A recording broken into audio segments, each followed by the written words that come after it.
Big Slider. I'm Phil. I'm Nilden. Big Slider. I'm Raz. I'm gonna bust his ass. I'm Shane. Slide jobs by the dozen out here. I'm Brandon. And he can kiss my dick. Hello, this is Thomas. Pisser. I'm John. Sit down the next straightaway for the final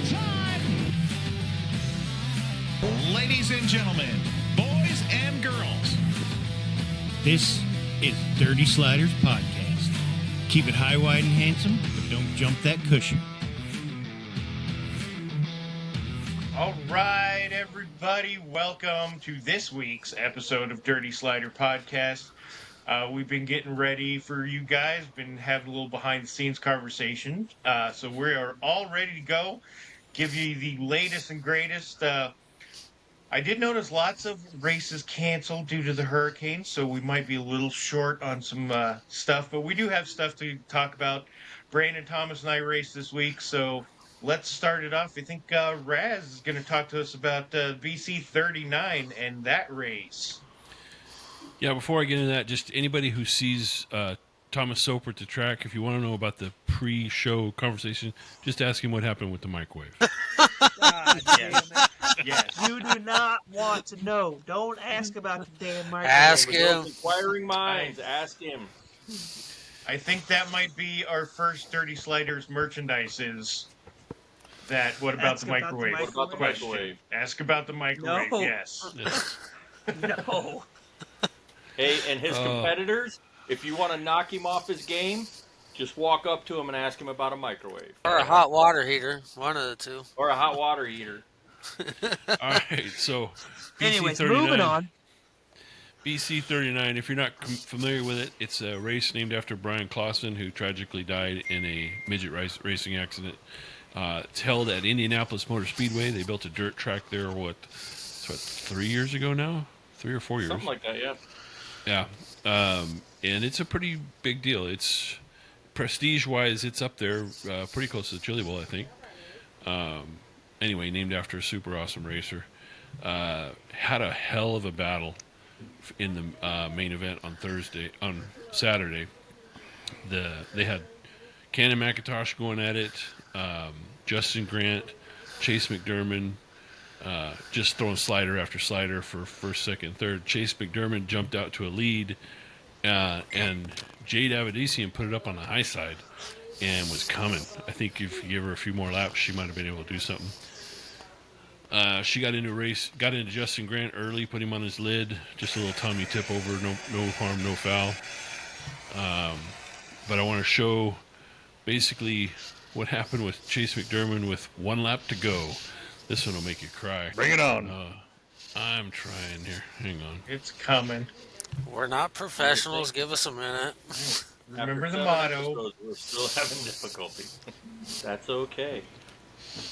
Well, in the meantime, have y'all Alcohol is seen some of the people that I know I watch, Cletus McFarland and Greg Biffle, have been flying all over North Carolina delivering supplies with the helicopters.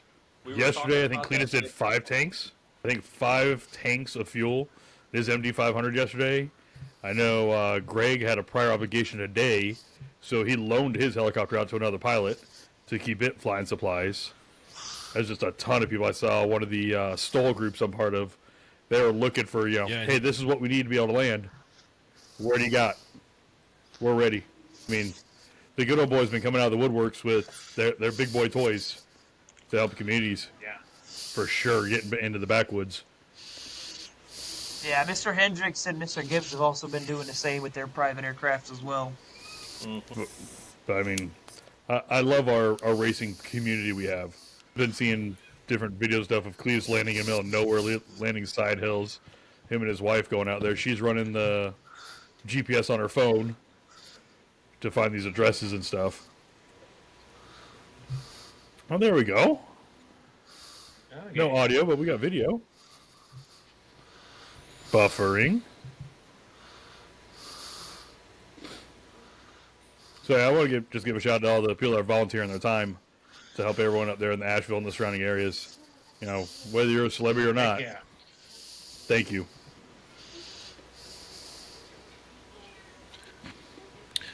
So I don't know if you could make it out in Nope, it that disappeared. video, but basically, yeah. Chase McDermott was leading the race, took the white flag, coming out of 4, and basically just stepped on his dick. The car cowboyed up. He turned towards the infield, and then Chase Cannon McIntosh got by him for the win. Just a tough one for Chase. He's, like I said, super nice driver. He's gonna be driving the Woodland car for the Chili Bowl. For a chili Hang out bowl? with him for a week. Maybe For just Chili send Bowl, us yeah. some duct tape when you Although go to the the way- Chili Bowl. When the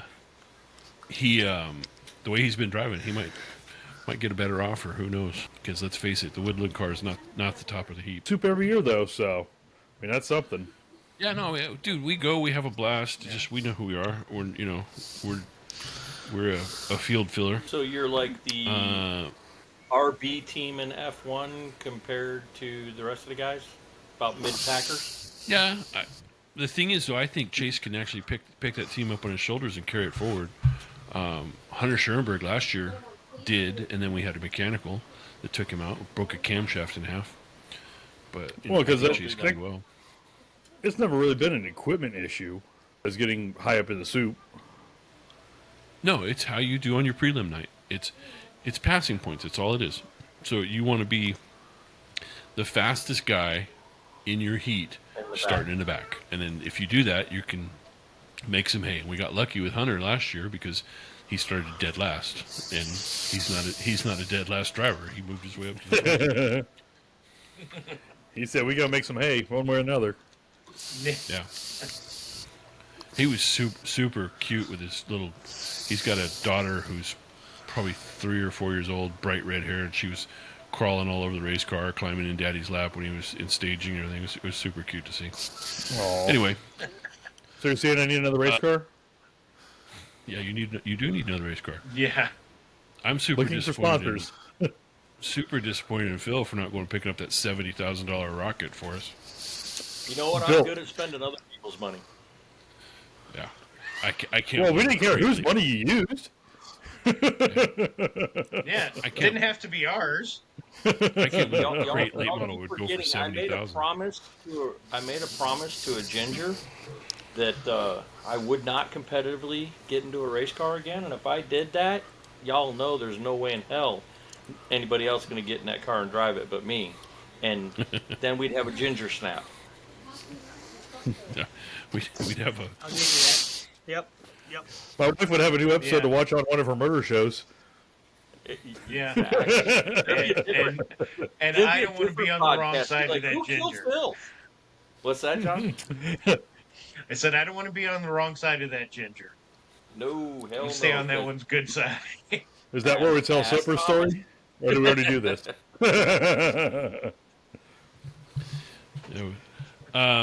So that brings us to Verona recap for Thomas. What do you? We saw some pictures of some bent up stuff.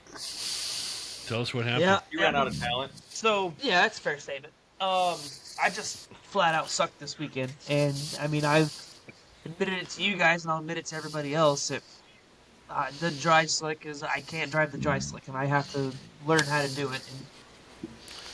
And 2 weeks ago when we ran, the track was pretty tacky. It was fast. I ran the car hard. I was fast. I finished second.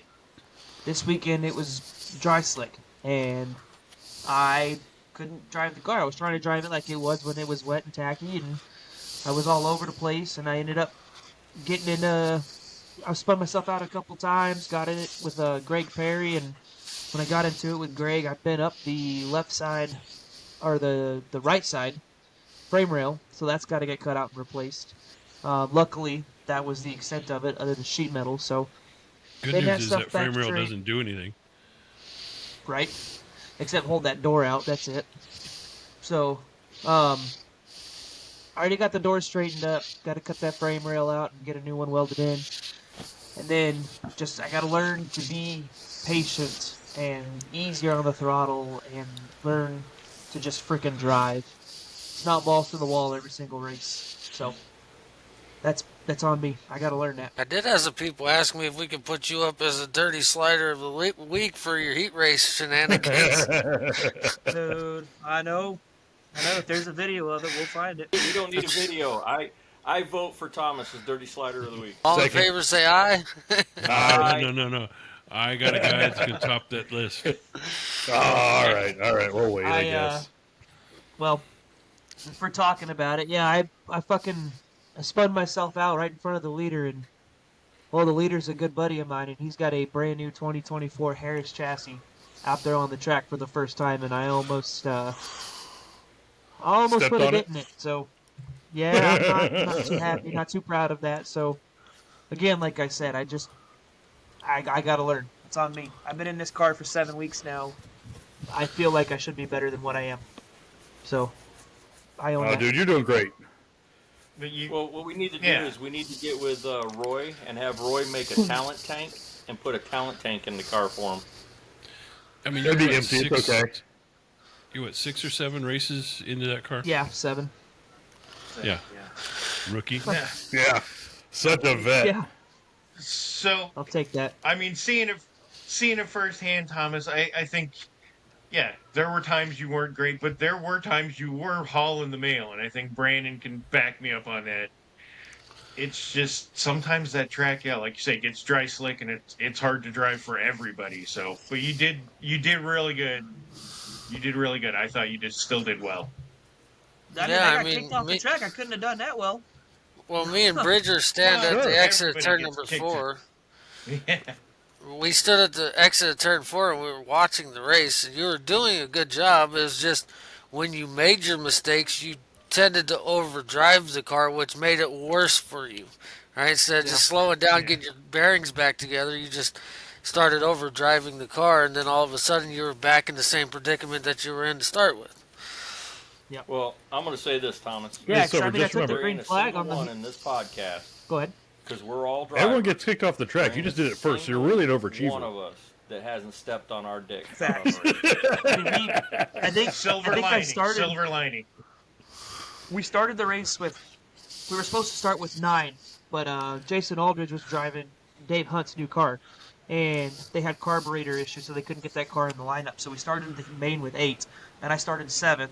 And when we came off of 2, I was in 4th.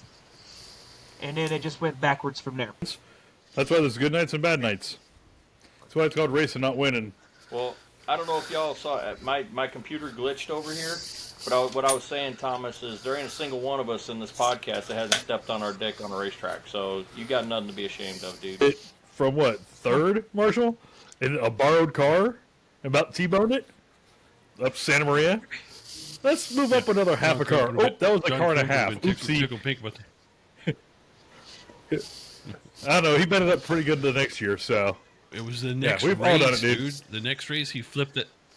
He flipped that thing down the front stretch, tore the throttle body off it. Almost had him on back in the race. No, what was it? A One broken wire. TPS sensor was. It was one wire. Something One stupid. wire was broken. Yeah, Yeah. It was one wire I didn't fix. dude, we were thrashing it. No, I fixed that wire. Wouldn't come off idle. Oh, the choke butterflies or whatever were closed. It was something stupid. That's right. Yeah, the butterflies were jammed shut. Yeah. The primaries were Yeah, moving, the I- secondaries were jammed. I have to say that's the only time I've ever repaired a race car with a soldering iron. Ready to give up? I was like, no, we're not done yet. We are not done. They ain't called us to the lanes. We can do this. That was a thrash fest. We did good on right. that one. Yeah. All right, Brandon's got some updates for the late model silly season. Oh, yeah. I mean, as the dirt world turns, I suppose, because everybody's talking about all the big cars, you know, Rocket House car. They're like B-Shep going back to Rocket. I really don't think Shepard would go back to Rocket because he's kind of happy not being at the Rocket House car. Not that he wouldn't go back, but he's obviously been pretty happy since he's gotten away from that, been able to spend more time at home. But Drake Troutman's another name coming up for the Rocket House car, which wouldn't be a bad choice, but there's just too many variables for me. Same with the Longhorn House car. I mean, my pick for the Longhorn House car would be RTJ, and teaming back up with like Burrows as a crew chief would be an outstanding combo. But then you got Brandon Overton that's also in the mix. That his name's been tossed in there a couple of times because he's working with Burrows right now, and that's a pretty nasty duo. So the one I see the most so far that I've been looking into is probably Gustin and Cooney Motorsports going to Wells, because Wells Motorsports is the Infinity chassis, and Gustin has put the Infinity chassis in victory lane several times this year, whereas you've had a couple of, who else is that running the Infinity chassis right now? That's helping make the chassis, but he still hasn't found victory lane. But Gustin and Cooney Motorsports to Wells, I could see that.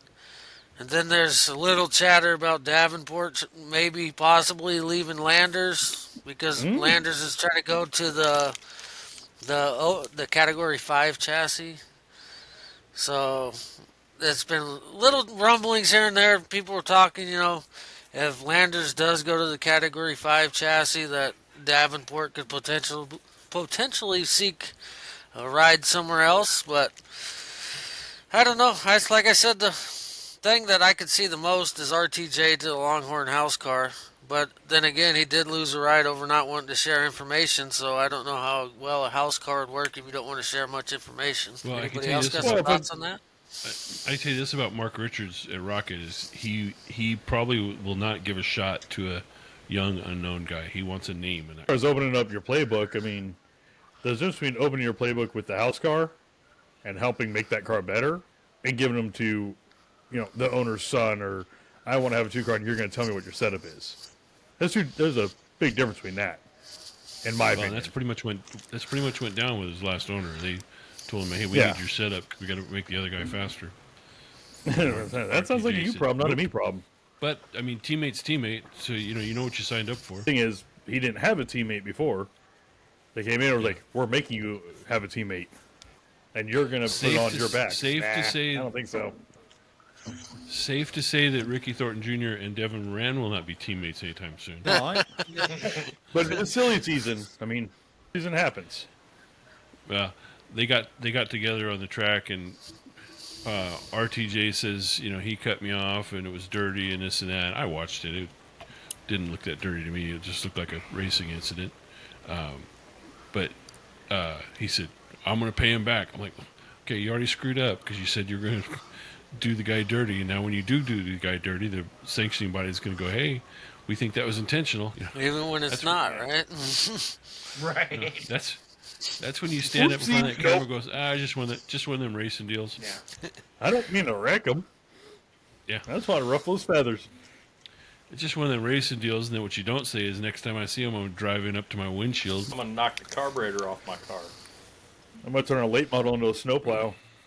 What's going on with Mike Marler, Brendan, I think I was reading a little bit about him pulling chocks and shutting it down.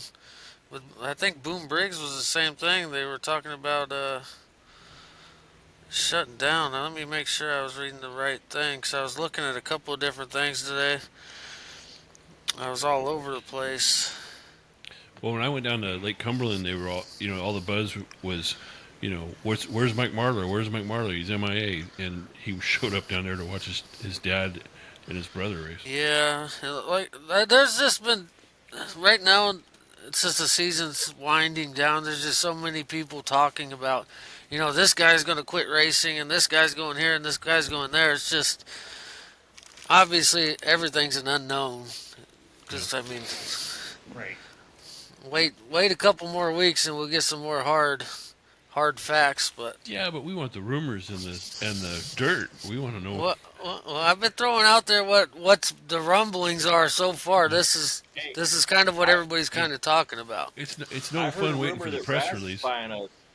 I heard rumors Raz is buying a World Outlaw late model and going to field the car. I heard it was a crate late model for $70,000 or something he found. I heard that, man. And he was flying and driving in from California. If we could just get 100,000 subscribers to this channel, we could go down, buy that late model, go down to the Hunt the Front guys, buy their toter and trailer because they're selling that. And there we go. We're ready to go racing. All right. Are they I getting would a bigger follow one? that. You know those guys, they don't really give up the information ahead of time, but they're selling off the one of the Longhorn chassis, the Dream motor, the Dale motor, and the toter and the trailer. So they're basically so that selling a only whole, leaves- they're selling a a whole package team. deal. Well, yeah. Well, that leaves them with the Clements wide motor. Of course, they're Capital now hard because they're a Capital house car basically. They had 2 Longhorns, so they're selling one of them. So they got 1 Longhorn and the Clements. It's still a Capital, even though Shane Clanton runs it. Runs it now. They kept the name. Yeah, but they still have 1 Longhorn chassis because they had 2 of them.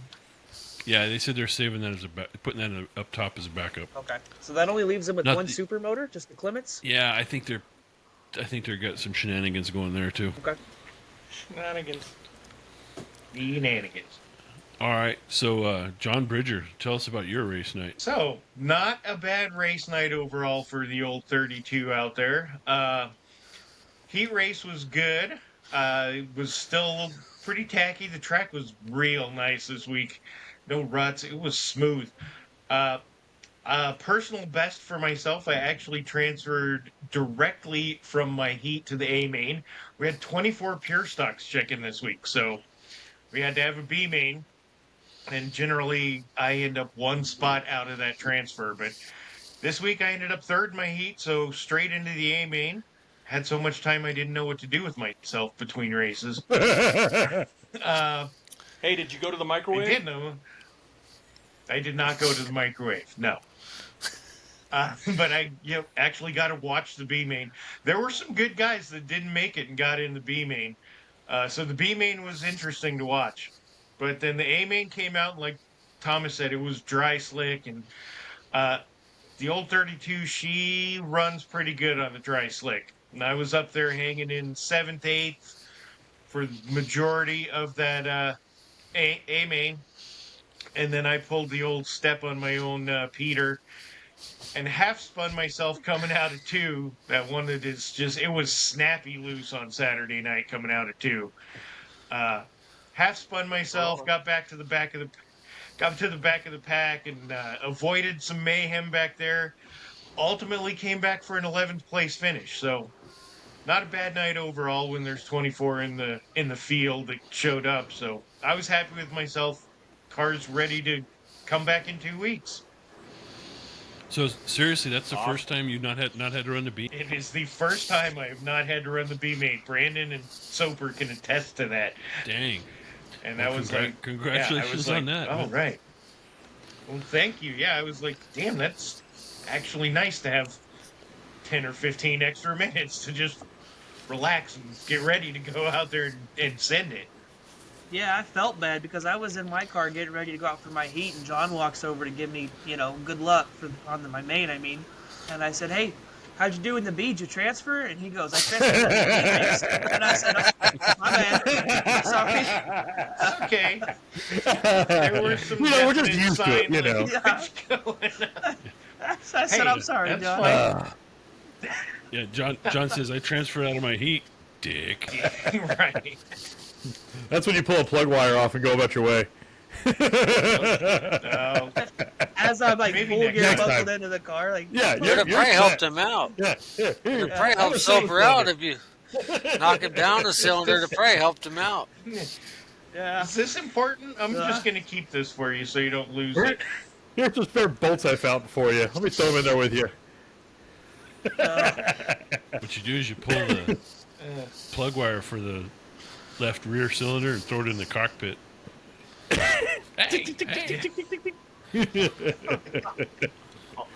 Lay it on the steering shaft. Just How pull the fast you want chip. to go? Just pull the chip out of the rev limiter. That'll help him out. And hand it to the tech guy. I think he's missing one of these. Well, Don't give us congratulations ideas, on Soper. transferring out of your heat, John. Thanks, man. I like how he said, the old 32 runs pretty good in the dry slick. Translation, my car's underpowered. Well, it is underpowered. Well, just gotta, I was going to let everybody figure that out for themselves. But since we are talking about underpowered, let's see. Brandon, how many motors did I blow last season? Two More than motors me. I blew Two more last than season. me, yeah. So blew the motor because I think we had the gearing wrong. That was the one I bought for like $900 and blew that one. Built another one. Well, I broke the camshaft. The block was still fine. So built a whole nother engine. That one made it 12 laps before I blew that one out after spending $2,700, $3,000 on that. Finally, John Tuttle, JT Motorsports and Fabrication, our old crew chief there and helper, he dug a block out of his Connex box that he had out in Ocotillo Wells, out in the desert out here in California. And the intake was completely full of sand. And he said, I don't think this motor's going to make it, man. We're not going to do it. That was Monday. That Saturday, he had cleaned out the engine, gave it a bath, and we ran it that Saturday night. And that motor is still in there this season, and it's called Sandlot Sam. It's got a couple cylinders that could use some work, so next season we're getting a much better engine in the old 32. Well, maybe you'll be ready for it. You'll be ready for the Hurst versus then. Hey, low horsepower on a dry, slick track is your friend. Yeah, Soper can And tell it you that. was, because... You mean you don't want the pedal on the floor? No, you need to drive like you got an egg under the throttle. How fast do you want to spin the tires? Patiently aggressive. All the fast. All right, so that brings us to a pretty interesting take from Flea Ruzic. If you don't know who Flea Ruzic is, he's a chassis builder for midgets and sprint cars. He's super innovative, does a ton of crazy stuff. If you ever see a video of people thrashing at a big nationwide midget race, Flea will be in the middle of that, thrashing on that car, trying to get it fixed. So he met with DJ Vanderlei, who is the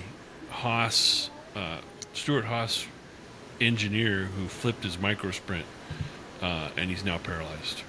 So let me pull this up. All right. So let me read what Flea has to say here. He goes, I got to meet DJ Vanderlei this past week and study his crashed race car chassis. That's the chassis you see in the background behind Flea. Flea's obviously the guy kneeling down. And I've been trying to figure out how to get my message across for the past few days. Generally, I just post stuff on here exactly how I would say it to you in person. There are problems across the racing industry, and there always will be. There are a lot of moving variables which will make it hard to find a fix-all solution. Since DJ was injured in a micro race, I want to cover that today. What I say here will cause industry ripples, and I'm okay with that because I'm posting this with the best intentions for you, the racer. Also, Flea, don't give a fuck. Some of you I know, and some I don't, but I do care about the industry that I've lived my whole life in. There are a lot of theories running around about micro chassis construction and how to make drivers safer. So I'm going to tell you how I would build a car for the people I love, and hopefully it helps you make a better decision for the people you love. First off, I want the top rail, the down tube, made from 125 by 083 wall tubing. That is the main rail over your head, and has a lot of things attached into it. I would use 125 by 083 wall on all 4 roll cage uprights minimum. I would put 1.25 by 083 wall tubing for the front and rear halos for the roll cage. The rear cage upright would go from the top of the cage to the bottom frame rail as one continuous tube. I also want to put my rear cage upright in front of the bend on the back of the cage. Behind the bend greatly reduces its ability to keep the cage up and above a driver's head. Remember, a bend is nothing more than a controlled kink, and that kink is already heading in the wrong direction. And lastly, I would use 1 inch by 065 wall minimum tube on the A pillar behind the driver. I think he means A frame behind the driver, like behind the head. Anything smaller than that will try to pierce up through the rear halo. I do not like 065 wall tubing for any of the cage uprights or down tubes. I want you to think about this. 065 is a 16th of an inch thick. Those aren't Flea's words, those are mine. 16th of an inch wall thickness. It just isn't sufficient enough in my opinion. Will it hold up? Yes. Can you race your whole career and not get hurt in it? Probably. But all it takes is that one time for everything to line up, and that is the situation I'm preparing for. I don't necessarily care what the bottom frame rails are made out of, but I do care what tubing is used in front of the cage for radiator uprights and braces and such. From what I've seen, it doesn't affect the outcome of a driver in a crash. Thinner tube is probably better though in those areas. If you ever had a micro in a crash, it rips the top wing spuds out or rear bumper spuds out of the down tube, leaving a gaping hole that is not good. Adding cage gussets and braces to an 065 wall cage to help support it is not correct to me either. If the tubing or design is insufficient, putting braces in is a half-assed way to fix something. I've been asked to sit in on some conference calls about chassis safety, but for some reason I never get asked. I only get asked once. I never get invited back for the subsequent calls. Again, because Flea don't give a fuck, and Flea will say what the fuck he thinks. There are emails floating around with all the chassis manufacturers, but I've never been included in any of them. I can only see them when people forward them to me. If you have doubts on chassis tubing specs, I would buy a sonic tester for about $140 to test the tubes for yourself. DJ asked me if I could help prevent this from happening again for someone else, and I said probably not, but I could try. I doubt there's another person on this planet that's had the volume and variety of crash race car frames pass through their hands as me. Simply put, I've seen it all. Once again, this is how I would build a chassis for my loved ones, and I'm not pointing fingers or bashing one. That's not what it's about. If you think buying a new frame is too expensive, let me know how you would feel about never hugging your loved ones again. If you think buying a $140 sonic tester is too much, maybe run an extra night on that used tire. If you think it won't happen to you, maybe call DJ Vanderlei. Best wishes to all racers and car builders like Flea Ruzic. So, what's everybody think about that? He's spot on. Yeah. He's spot on. I mean, we talked about, sprint cars a couple weeks ago, where there needs to be a change. We're getting too many guys hurt. These cars are too damn fast, and we need to do something. If it's a whole house yard sale change, then it's a yard sale change to help protect our drivers. Obviously, a micro needs to be as light as possible. It's a tiny, tiny little race car. Most of them are powered by 600cc motorcycle engines, and there's a grown men inside these things. I mean, DJ was 5'10", 5'11". He's friends with people I'm friends with who also race micros and also work for Stuart Haas, and they were heartbroken when it happened. It was a nasty, ugly crash, and that cage collapsed in on top of him. 65 wall tubing, I can't see it. Well, I mean, you're talking 2/100ths of an inch difference. Add what? Yeah, 5 pounds to the chassis? Yeah, it's ridiculous. Driver safety needs to be first and foremost, and I think people need to listen to a guy who knows what the hell he's talking about, is willing to offer you his opinion for free, his expertise for free, and all he wants you to do is keep people safe. He's not trying to sell chassis, say, hey, my chassis is better than yours. What he's saying is, hey, let's quit doing this. Everybody. I agree with him. I don't know him, but I agree. I mean, yeah. He's a hoot at the Chili Bowl. That guy is a character, for sure. They have a old clapped out Ford station wagon that you get. It's like a tag you're it kind of thing. It's a $500 car, and there's a whole group of them, and I think they do it at Chili Bowl. Is they'll walk up and hand you the keys, and now it's your car for the year.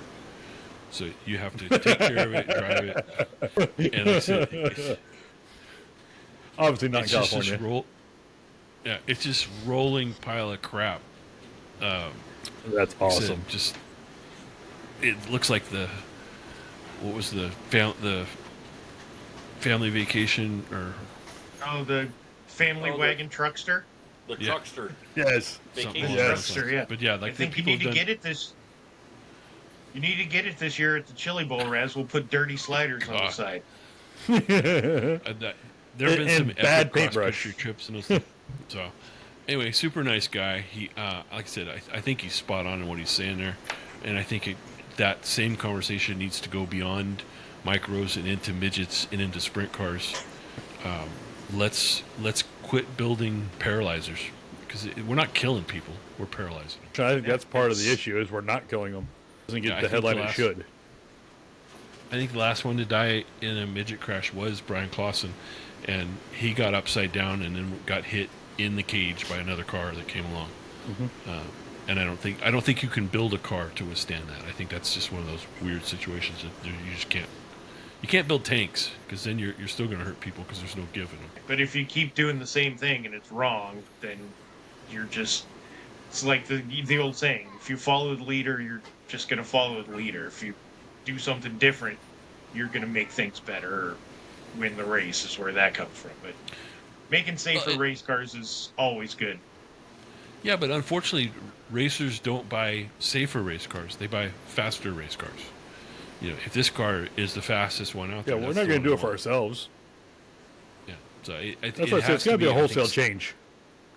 It has to be Yeah. sanctioning bodies. Sanctioning bodies have to come in and say, these are the rules. You're going to have to build a car to fit these rules or it's not going to be allowed on the track. You know, a 2 or 3 year grace period to build a new chassis, build a new car, whatever. Yeah. But they're all going to have to do the same thing. There is egos. All right. Well, I'm going to run all my drivers off. Yeah, I mean, we all know some chassis builders. We even know some chassis builders who build micros. The thing is that, you know, chassis builders tend to have large egos. The racers. Yep. All right, with that, let's move on to Brandon's Barona recap. Are you going to be the only one that didn't step on your dick? No, he stepped on his dick. He was a race car driver. He's stepping on his dick now because we can't hear him. Yeah, no shit. Hear me? I can hear you now. There he is. Now I can. There he is. Hey, check it out. No. So, Welcome back.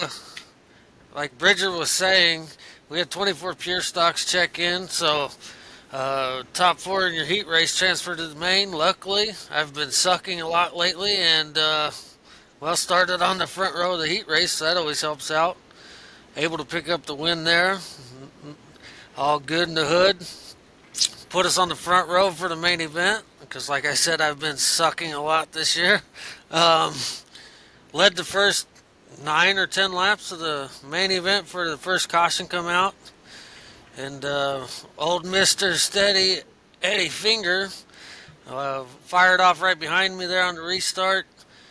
Battled with him for a couple laps before he got to his normal resting place out front. And then chaos kind of ensued there, because cautions breed cautions, and restarting the second row, getting a green flag, get a good jump, and then somebody helps you into turn 1, you end up towards the fence, 2 guys go by you, now you're sitting 3rd or 4th. Anyways, 20 laps into it, I finished 5th, so I was happy with that. JT, like Bridger was saying, John Tuttle Motorsports and Fabrications, been getting us dialed in pretty good, consistent. The car's staying together all night. The car's actually driving a lot better. We found something. Last race we ran good. We had the disqualification. I wasn't here to talk about that, so that's good.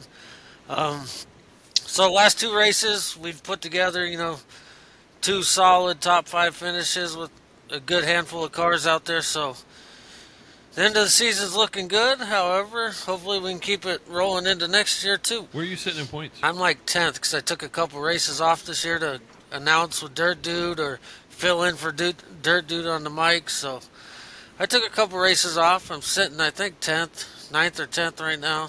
And that was with missing a couple of races. Bridges You're right there too. Yeah, I'm sitting 8th, you're sitting 10th. And that's, we both raced the same amount of races this year.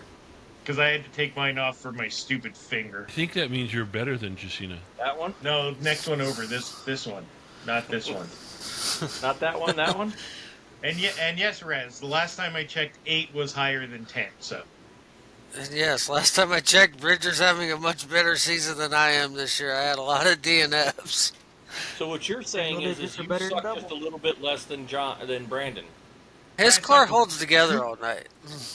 Right. Yeah, Well, I saw that's 2 because, places less than crap. Brandon. That's the underpowered mobile hanging on tough. Hey, string together those top 10s. This is the first week I've been out of the top 10 for almost all season. You Since were the in the beginning top of the 10 season, I most of guess. the race. I watched the video. You were up there most of the race. I was. And then, like I said, I stepped on my own Peter and half spun myself, but didn't bring out the caution because I gathered it up. I'll bring you a roll of duct tape next race. Relax. So, High Limit's winding down, and Brad Sweet has locked himself in his championship. You want to talk about that, John? Oh, yeah, big surprise. Mr. Brad Sweet, the old big cat himself, locks up the High Limit title for the season. He is right now 258 points ahead of Rico Abreu with 4 races left in the season. And like I said earlier at the top of the podcast, I know they had 2 races, I think, this week canceled because of the hurricane. So they got 4 more left in the season. Brad's got 7 wins in his 47 starts this year. That puts him 3rd in the winning total for the season. He's 3rd behind Rico and Corey Day that are tied with 8th. So it's consistency, kind of like we were just talking with me being ahead of Brandon in points, not to rub it in, but consistency. That's what got Brad all these points. So on May 16th, he won at Outlaw Speedway in New York. And at that time, he only had a 36-point lead. That was pretty early in their season. He actually went through a 29-race winless streak all the way up until September 5th, prelim night for the Tuscarora 50, and he had built up a 200-point lead by then. So speaking of the consistency, I actually worked this out. Brad's got 32 top 5s in his 47 starts and 41 top 10s in those 47 feature starts. So 68% of the time, he's in that top 5. 87% of the time he starts, he's going to wind up in that top 10.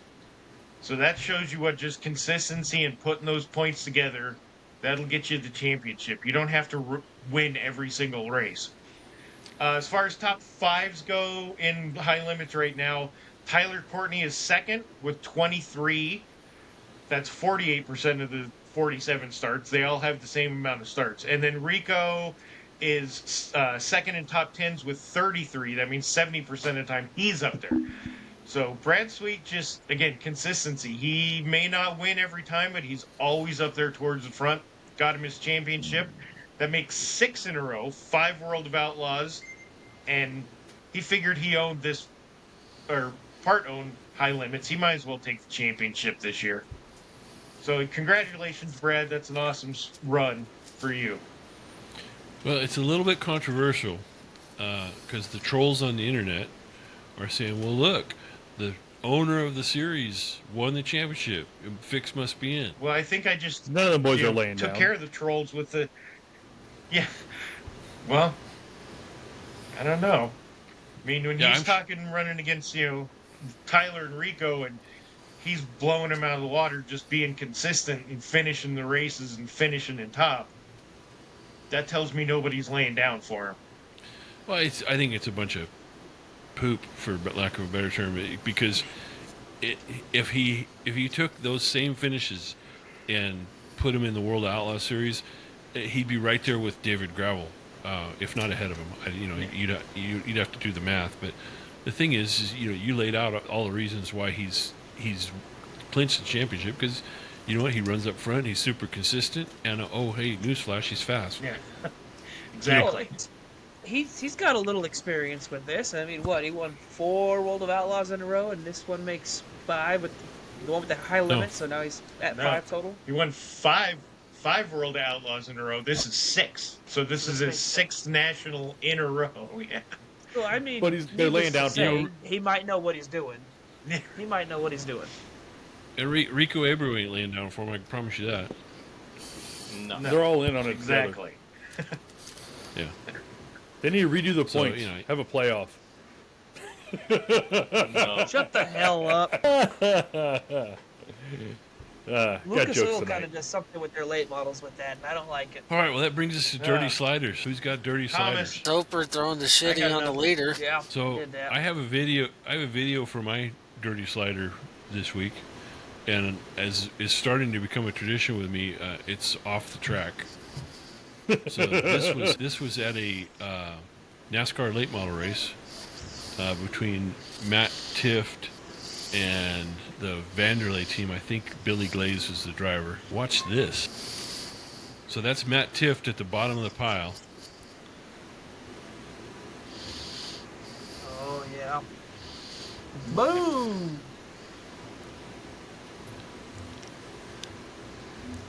Ouch. Here we go. This will show it really well.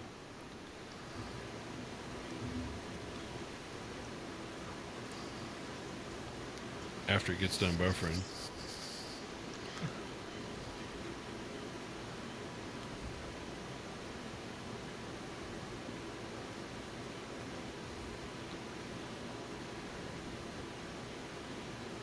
Come on now. I have really good internet, I promise. As we always say, we are not professionals. Not experts. We are not experts.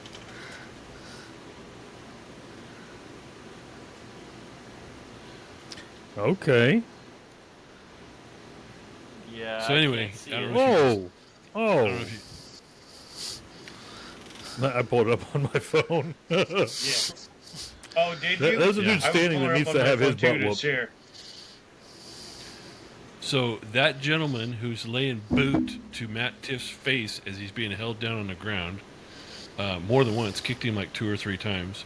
That is young Brian Glaze. That is the brother of the driver that Matt Tiff got into it with on the track. I'm gonna call it out. You're a piece of shit if you do something like that. Yeah, you Lazy got piece of boots, shit. somebody's being held down. Yeah, so I'll post a link to that video in the description of this so people can go see it. Because sorry, for some reason we can't share videos; they buffer like that. But yeah, he was down on the ground being held by at least 2 people, and Brian Glaze came along and kicked him in the face. Now, full disclosure, full transparency, Brian Glaze came out and said, "I apologize. I was out of my mind because I thought my brother had just gotten knocked out," which I don't know if I buy that because you could see his brother walk by in a fire suit casually during that go on, but he did at least come. I up don't and care. You don't kick apologize a and guy say that's being held. Yeah, that's fucked up. That's Yeah, chicken if shit. that ever occurs to you as being a good idea to do, you're subhuman as far as I'm concerned. You're not a man for sure, and No. if And- Brian and- Glaze, if Brian Glaze wants to take No, issue go with ahead, what Ray. I'm saying, I'm available. 'Cause, Come on the I podcast. got that picture. Yeah. Got that picture that Neilden probably was looking at. Let me share it here. This is Matt after the kicking in the face. Yeah. So he definitely took the Oh, bad end of that. Yeah, I saw that on his socials. Is that the one? Yeah. I never found Well, the preceding video before. yeah, that's a bad deal. I mean, that guy was trying to kick a 50-yard field goal using his face. He was, yes. So does anybody else have a dirty slider kick cricket? I'll share the video of me No. losing it in the group chat since they don't play over this, so you guys can see it. So, do we need to vote on that? I don't think so. No, I No. don't think so. Nope, I think- vote I for think- Raz's. I don't think he vote for Raz, deserves yeah. that even be called dirty slider because that's just wrong. Yeah, I don't know if I want to put Dirty that slider guy is a up racing there deal. That was a simply chicken because shit move. Yeah, that's Brandon shared the same video that I had, so you can see it in our group chat. Oh yeah, dude. Mm-hmm. Oh boy's a douche canoe on that deal. Yeah. Yeah. All right. He So don't is get a it dirty fall on slider. He me gets then? douche canoe award. Are we going on to dirty air? Oh, we sure can. We kind of I did got one because for that was an dirty. asphalt deal that I shared. I got one for dirty air. So, boys, we called it last week with Daniel Ricciardo. But there's a little bit of a Yeah, story behind that. We all know that Daniel Ricciardo came out and took the fastest lap, which took 1 point away from Norris, because Norris had the fastest lap. And that set it up where Max Verstappen has to, all he has to do is finish second to Lando Norris every race for the rest of the season. Lando Norris can win the rest of the races. Max Verstappen can finish second to him, and Max Verstappen wins the championship by 1 point. Here's the thing is, it came out Daniel Ricciardo was told before he got in the car at Singapore in FP1, you will no longer be in this car starting Austin, which is this coming weekend. Daniel Ricciardo being team player, this speaks to this dude's character. Knowing he's getting booted from that car, went out there and did that because RB is part of the Red Bull team. He went out there and did that for the team, knowing that he was getting the boot. He got the word that he was not going to be part of that. So I tell you what, straight up on Daniel Ricciardo, that dude is a class act to sit there and know that he's getting yanked from the car, go out there and do that for the team. I give him kudos for that. So So definitely a solid play on his team part. player or hey, last lap of the race and I still got it. I can set fast lap on old Well, tires. I think he did it as a team player. Who wants me? I think he did it as a team player because I honestly think he did it as a team player because he was out there. He's like, yeah, this is for the team. Let's get Red Bull the championship, the drivers' championship, because they did the math before that race, figuring it all out. But whose only job is to do the math. Yep. They have that's what, all 12 guys for a pit crew now? I mean, I'm sure they each have a handler that handles their wee-wee and they need to go to the bathroom. I'll tell you what, though, when they do a double stack pit stop, that all right, boys. Well, did anybody else watch the Singapore race? No. I didn't. There were a lot of slow pit stops in that race. I'm gonna tell you right now. There were a lot of slow pit stops. 2-7, 3-1 pit stops in that race. 3-second pit stop is slow. Well, I mean, no, but by F1 standards, I mean those guys are doing 2-1s, 2-0s. for sure. I mean, I think Again, you have what, 12 guys this year is a for a tire 1.8 change? pit stop, 4 tires. Yeah, you have 4 tires, no a fuel. guy, yeah, No there- fuel, You but can't it's fuel 4 them. tires. Fueling them's against the rules. But yeah, you have a guy who takes the tire off and another guy who puts the tire on. That's still pretty quick though to do to do And 4 tires in 1.8. 2 guys that stabilize the car, 2 jacks. Yeah. The guy with big nuts. The guy with big nuts is the guy who stands directly in front of a race car as it's coming at him, holding the jack. Hit me, and I want you to hit me. I want you to hit right on I me. can't remember which team it was, but this year here, the driver came in and went long and hit that front jack and flipped the guy over the jack. Nice. Oh, I'm sure. It's a little wedge missile coming at you. There might have been All a right. beer or two born after that race. Yeah. He guy Kind of like probably old still boy gets that dinner. dove in on the hood at the Cup race. Superfly snooker Oh, on the the hood. Xfinity. Yeah, he wasn't a little boy either. He was a big boy. He gave all the free willy. All right, another good show, fellas. Okay. John, shout out our socials. So shout out, we got Dirty Sliders on Facebook, Dirty.Sliders on Instagram, and at Dirty Sliders on X. Join us, follow us, like, subscribe. I got one more thing I want to share with everybody. Yeah, point to all the buttons that everybody needs pushed. We've been talking a lot about Chase Johnson, and I saw on his Facebook page today that he actually, let me get it up here. Anyways, I'm not even going to mess with this, but go to Chase Johnson Racing on Facebook. He's looking for just people to share videos or pictures, just support for him. He's definitely, give him some shout outs. There's already 200 comments on that. It was posted about 4 or 5 hours ago, I saw. So go to that page, give him a shout out. If you got a Chase shirt, show that. Definitely like and subscribe to us because, we're just 6 guys having fun and hanging out. All right, good night, gentlemen. Speaking of that, Raz, Say it, preach. Oh, sober's good.